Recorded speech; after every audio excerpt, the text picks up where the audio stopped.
संबल जामा मस्जिद। संबल जामा मस्जिद को लेकर इकरा हसन ने कुछ ऐसी बात कह दी है जिससे भक्तों में भूचाल आ गया है।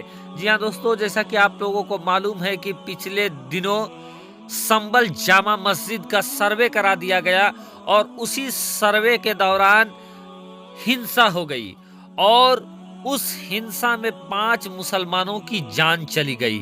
अब इसी को लेकर दोस्तों इकरा हसन का एक इंटरव्यू वायरल चल रहा है, जहां खुल्लम खुल्ला बेधड़क इकरा हसन ने कुछ ऐसी बात कह दी है जिसके सामने आने के बाद भक्तों में भूचाल आ गया है।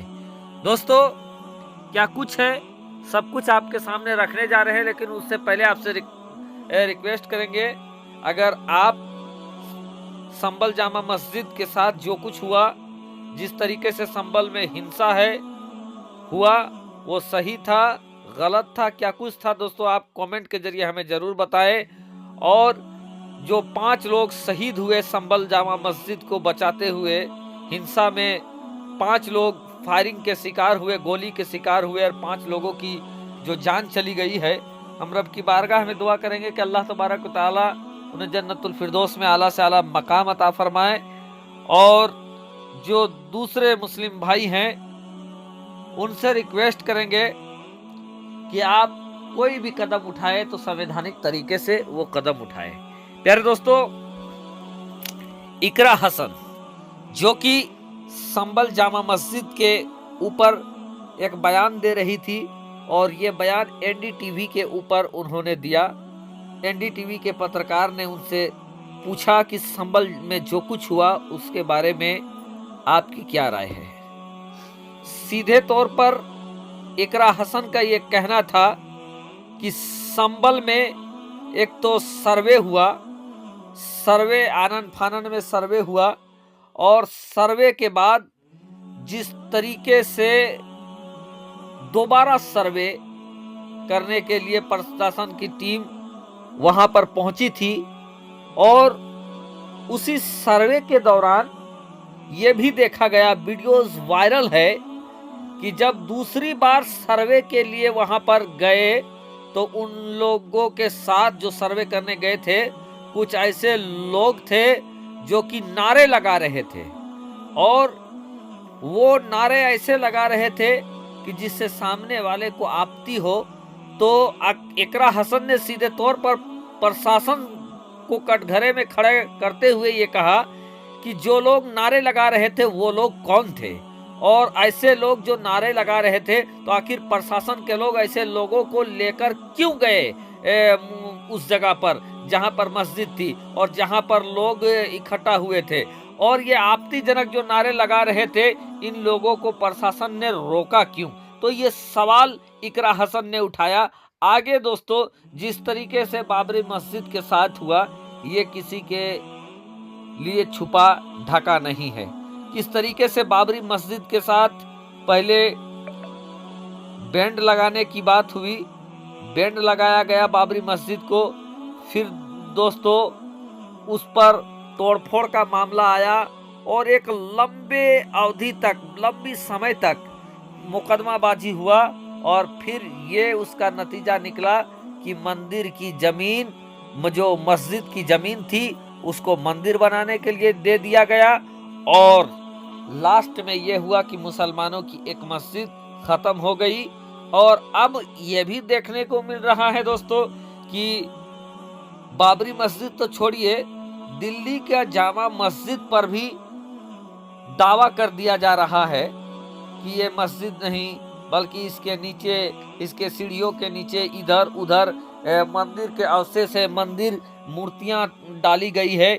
यहाँ तक कि कोशिश है कि जितने भी मस्जिद है उन मस्जिदों को खुदवा डाले और इसीलिए आनन फानन में अनाप शनाप दावा हर मस्जिद में किया जा रहा है, हर दरगाह में किया जा रहा है।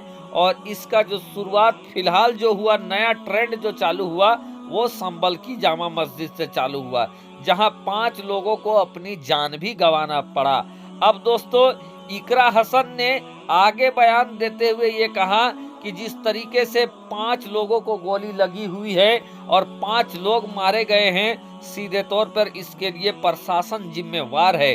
हिंसा को रोकने के लिए कुछ और भी किया जा सकता था, लेकिन सीधे तौर पर गोली मारी गई है और ये गलत है। ऐसे वक्त में जब पिछले दिनों भारत में संविधान दिवस मनाया गया, लेकिन उत्तर प्रदेश यूपी में खुलेआम संविधान की धज्जियां उड़ाई जा रही है, ये कहना इकरा हसन का है।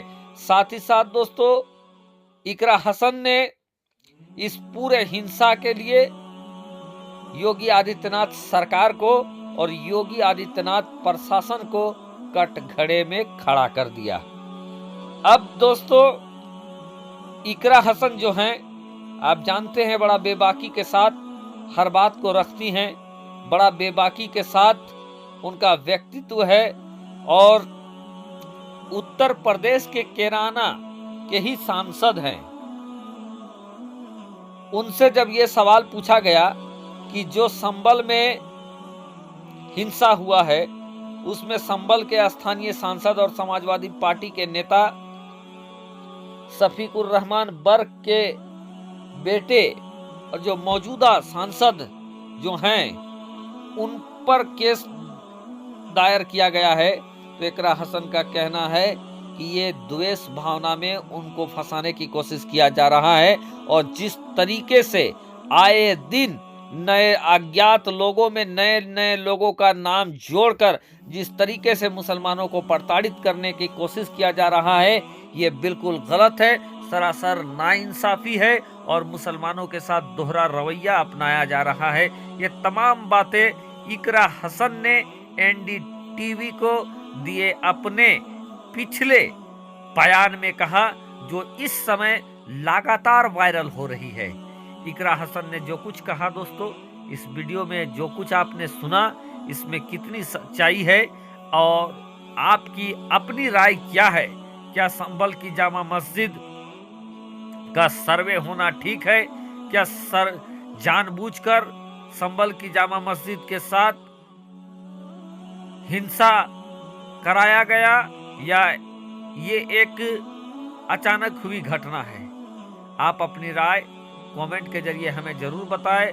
साथ ही साथ ये भी बताएं, क्या संभल के हालात के लिए क्या योगी आदित्यनाथ सरकार जिम्मेवार है या तो योगी आदित्यनाथ सरकार की इस हिंसा में कोई रोल नहीं है, प्रशासन की कोई रोल नहीं है? आपकी क्या राय है? आप अपनी राय कमेंट के जरिए हमें जरूर बताएं दोस्तों।